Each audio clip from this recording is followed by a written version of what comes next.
Hello, it's Sarah Boothby, soldier in psychology, and today I want to talk about institutional trauma. So, institutional trauma and spiritual abuse is a topic of one of our other themes on our YouTube channel and the Conversations for Restoration. But institutional trauma on its own is a really important category. It's a space to understand relational trauma or breakdown in systems. So, the larger a system, the more potential for institutional trauma.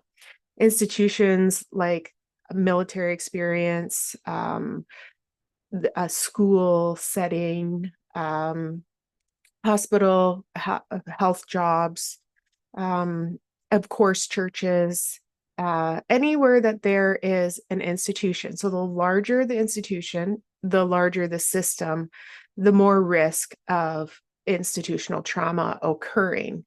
And often institutional trauma is relational. So it's about, it can be collegial, it can be peer or cohort related, and it also can be leadership related. And so it's really the nuances of how relationships break down within a system, and that the system actually is limited in its ability to clear out some of the ruptures, the toxic things that can happen between people. It's very interesting to consider institutional trauma. Um, and so the larger the system, again, the more potential for abuse. Now, I think that as we notice institutional trauma, one of the things that is really important as well is that the system or the label of the institution can get blamed, and then there's a sense of facelessness and a dehumanizing. So people can really just disregard a whole organization. Politics is a great example, another institution that can obviously can cause harm and pain, especially for the most marginalized people, right? So there's a great example. But if we do a grand sweep and we just label the institution without humanizing actually the encounter and the experience, it's really hard to process through the trauma to understand the trauma experience, the uniqueness of the institutional trauma, the humanity of that broken relationship, and how the relationships failed, and then how the system, of course, is inadequate. Systems can't be perfect. They're just not perfect.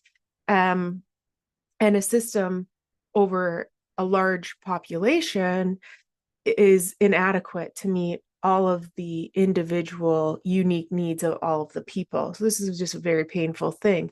People love systems. We try to organize, we try to set up hard and fast rules and beliefs. And we can't avoid having opinions. And opinions do harm, and our opinions change. And so there's this strangeness of the fear of expressing our belief system, but also knowing that we run the risk of hurting people by what we believe. We run the risk of hurting people by having systems in place, and yet there's a place, an important place in psychological healing and spiritual healing for corporateness.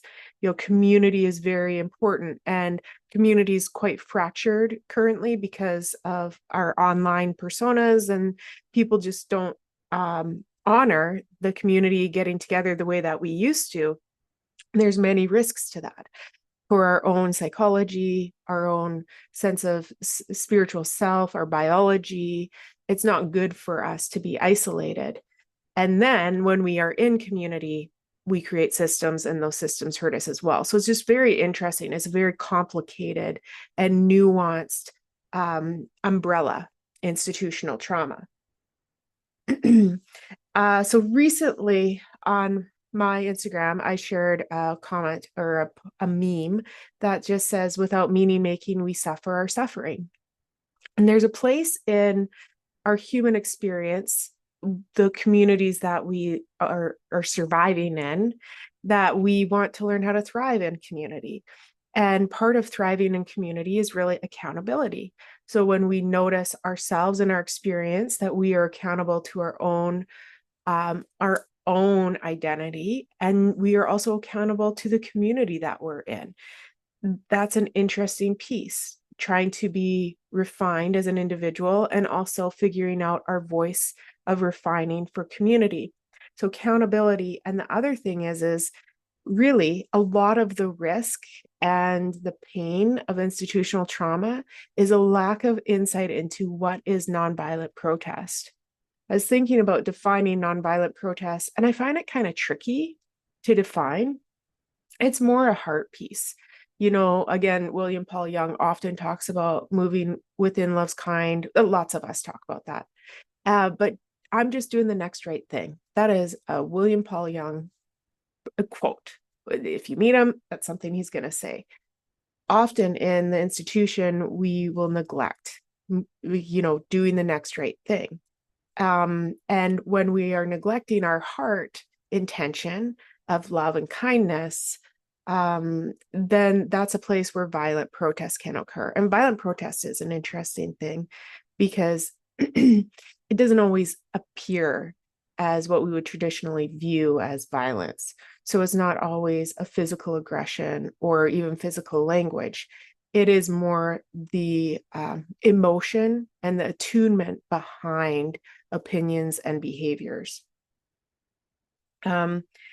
So what I think about with institutional trauma and our participation in it is, the fear when we're unaccountable to what is loving is that our good gets lost by us deeming that we have a huge opinion that we need to enforce or bring others to believe wholeheartedly with us. Now, beliefs are important. Having opinions are important. The more we, my opinion, my bias, right? So this is my opinion, is the more we seek to understand love and the more I believe in inclusive love, the better able I am to move within love's kind, to do nonviolent protest. And when I lose my footing with my loving heart, that's when violent protest can show up. We don't often think about the word love in association with institutions, but why not? So that's some of this challenge right now is if we will be in participating in institutions, and how do we bring our loving heart and our loving attitude and our loving words into these experiences, these corporate experiences, these community experiences, because that is the root of nonviolent protest. And without love, we run the risk of not doing the next right thing. And who has ever not done the next right thing? Of course, right?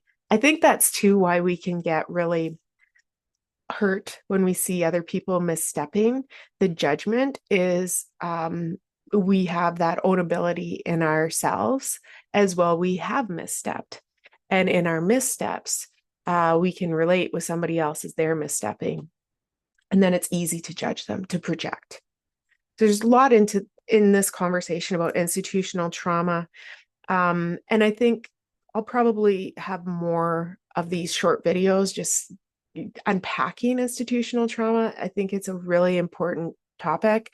And a lot of the clients that I see, whether we're working through spiritual abuse or not, I see people who are hurt by institutions in other ways, not just churches. And it's usually the relational trauma and relational trauma and PTSD is really interesting. So again, this is why we want to start being mindful in our own lives and our own experience of how we've been subjected to institutional trauma and how we've participated in institutional trauma. The likely truth is that we all have. I don't see a situation where anybody has escaped the experience of being hurt by institutional trauma and contributing to institutional trauma. Okay, peace and love, and enjoy the rest of your summer.